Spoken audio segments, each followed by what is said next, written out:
我觉得藏海应该是一个非常复杂的一个角色，从青涩到沉稳，从隐忍到复仇，到最后心怀天下。你觉得这几个时期哪个是比较好呈现的？哪个是比较好呈现的？其实我认为都不太好呈现。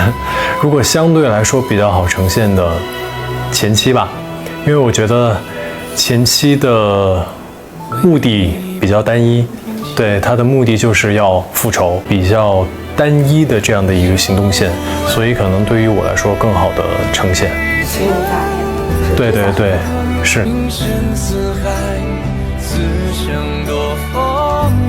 那我觉得这个角色其实到后来的时候，你从心怀复仇，又到了就是胸怀天下的那种状态，应该是这个角色的一个弧光。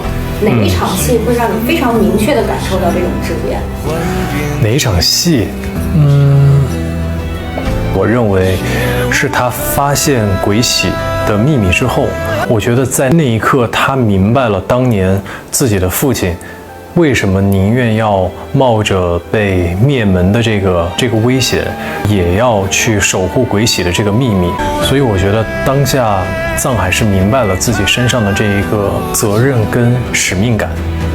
就不光是只是为了复仇而已了。对。所以你觉得这个角色在这一刻是升华的？我认为是，至少在这一刻他懂得了，他跟他父亲都在守护同一个东西。是。那你觉得这个角色你最喜欢他的性格特点是哪个？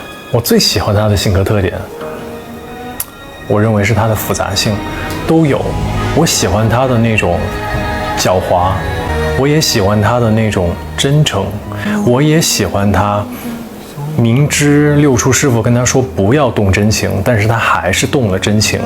他跟每一个人都一样，他也会质疑自己，他也会害怕，他也会孤注一掷的去赌，他都有，就没有那么单一。对，而并不是说一个很脸谱化的一个复仇工具，就是我什么都不想，我只要复仇。人物可爱的点就在于它的复杂性。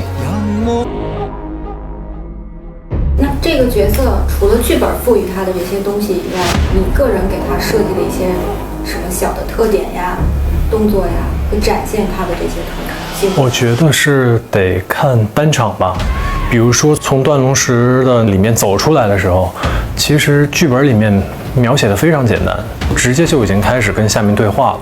但是其实我做了很多心理建设跟当时的这个信念感的一个建造，就是他从墓穴里面走出来走了多久，当时那个甬道有多长，温度是什么样子，湿度是什么样子，然后他现在的一个身体状态是什么样子。我记得我小时候在重庆长大嘛，重庆有很多那种山洞，其实你在山洞里面玩久了之后，你出来你见到阳光，你是睁不开眼的。而且在当下你看到蓝天白云，你是会有那种想要大口呼吸的那种重获新生的那种释放感。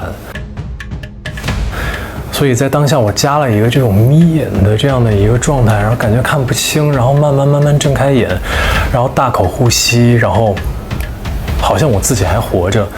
所以我也认为这个有时候是拍摄的时候的一些惊喜。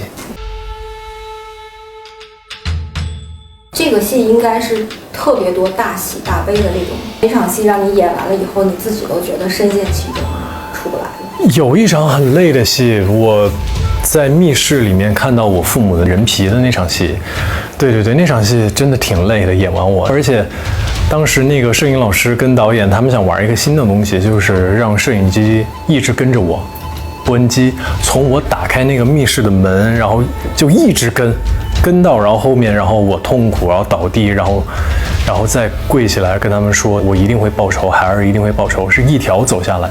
对于我来说很难。第一点是在于它的时长真的很长，我要把这个情绪给撑满。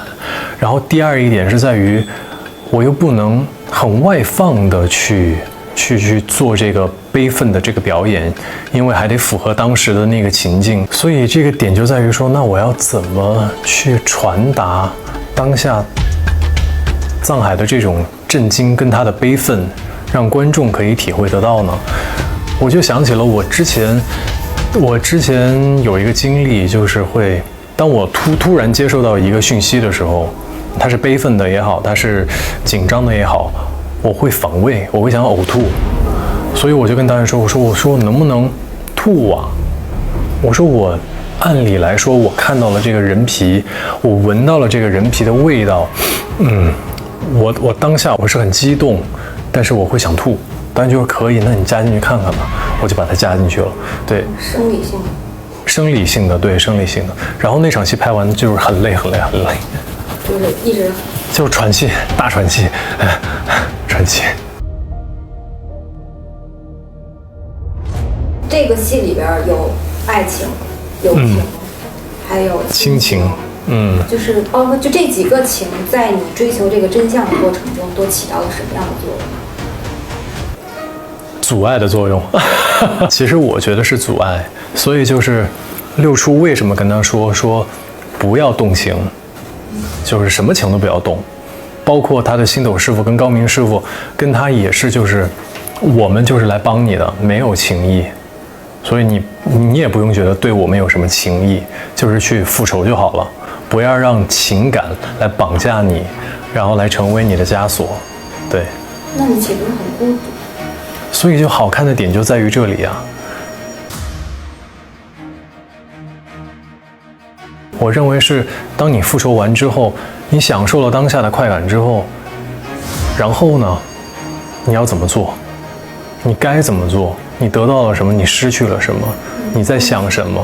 对，会感觉到空虚的，就除了复仇以外，对，什么都没有。空虚肯定会有，也许是比空虚还要更多的复杂的情绪在里面，落寞、悔恨，甚至我会觉得是有一点点。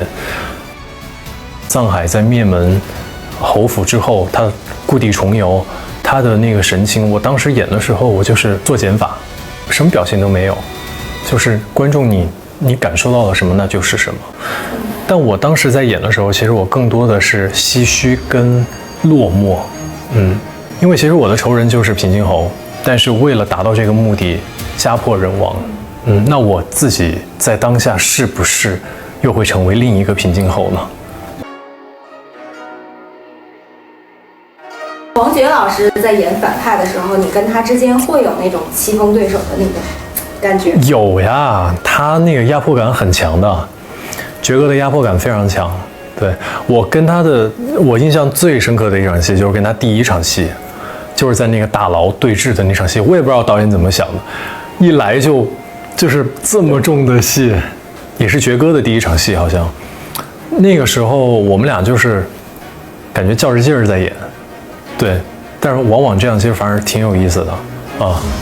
他会激发你的那种斗志，就是让你们两个戏就不能掉在地上。是，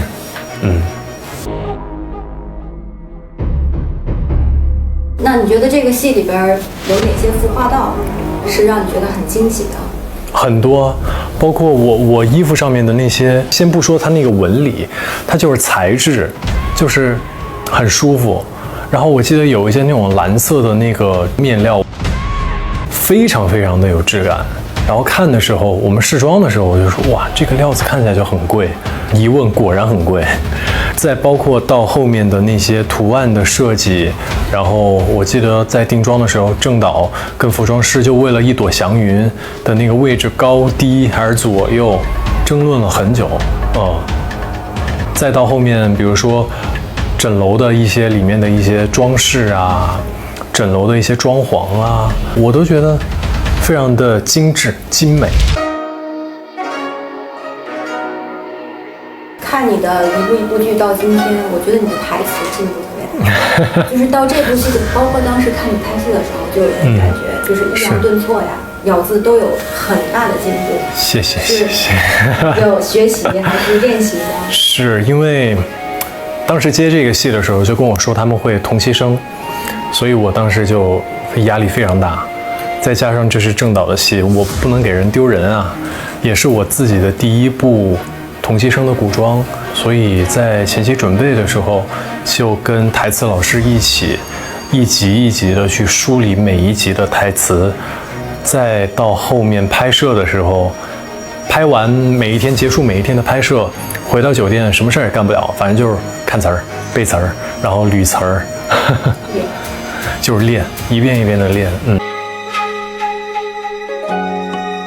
你这次那个戏里的眼神是有特别大的变化的。其实有一个小小的设计，就是前期在跟平津侯接触的时候，我尽量避免跟他有眼神直接的交流，因为我觉得眼神是会露怯的。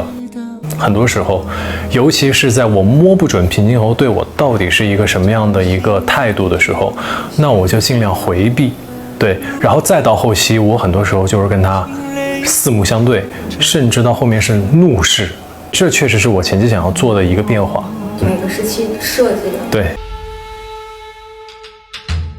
如果用一道菜来形容，你想用什么菜？小葱拌豆腐。我就觉得藏海这个人很寡淡。我说的寡淡是他对于自己生活上的要求很寡淡。这个就要追溯到我们在定妆的时候，其实我们有讨论过，说要不要设计一款就把头发放下来的这样的一个造型。但是我真的想了想，然后我跟导演也讨论过，我说藏海其实没有时间来捯饬自己，他没有时间，他有时间他都在想我要怎么做，我下一步要怎么走，我的仇人在哪儿，我的力气要花在刀刃上面，就是所以。我就跟他说，我说头发那就全上吧。再加上他在那个藏府的时候，他的那些私底下的衣服私服都比较的素雅，很素雅。我觉得你是一个很自律的人，对吧？有工作的时候还行，一般般。健身，每天健身，你觉得你会对自己的人生有规划吗？哎呦，好像还真没有。我觉得我好像不是一个喜欢规划的人。我可能相比较规划，更加的注重当下。对，我可能是目前是这样。对，就是先把眼前的事情给做好。对，不会去让自己焦虑的。很少，会浅浅的焦虑一下。这种父母的这种爱，会让你觉得很有安全感。会很有安全感，当然会很有安全感，这是实话。但是他们也会拌嘴，但是我知道这种拌嘴就是很日常的拌嘴，就是他们的这种和谐的生活跟稳定的关系，确实会让我很有安全感。很多时候会让我觉得是一种支撑。对。你会是你一个奋斗的动力吗？就你会为了当然带着他们出去。对，一定会，就是为了给自己最爱的人更好的生活嘛。所以在你就是遇到挫折的时候，你会勇往直前，因为觉得他安全感在后面。会这样。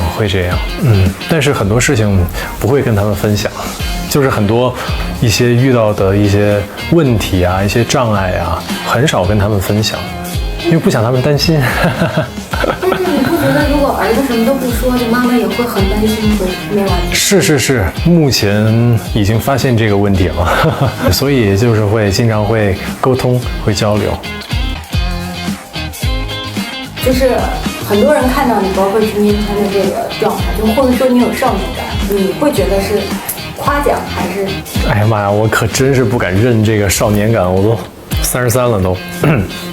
不敢，我就是我也不知道，可能爸妈生得好吧，我只能这么说了，看起来显小，太不要脸了。那你会希望别人用什么词来形容你啊？就随便，怎么开心怎么来了。开开心心也行，都行。对，邋邋遢遢的也行。最近几部戏进了谍战赛道了，怀旧赛道，还有这种大武装的赛道。考没考虑过进个喜剧赛道？喜剧太难了，喜剧我觉得喜剧是最难的赛道。真的，我觉得他们真的很厉害，就是非常非常厉害。我觉得他们有超人的意志力，他们知道观众想要什么，喜剧的节奏该如何去把握，我真的佩服。所以喜剧我真的不行。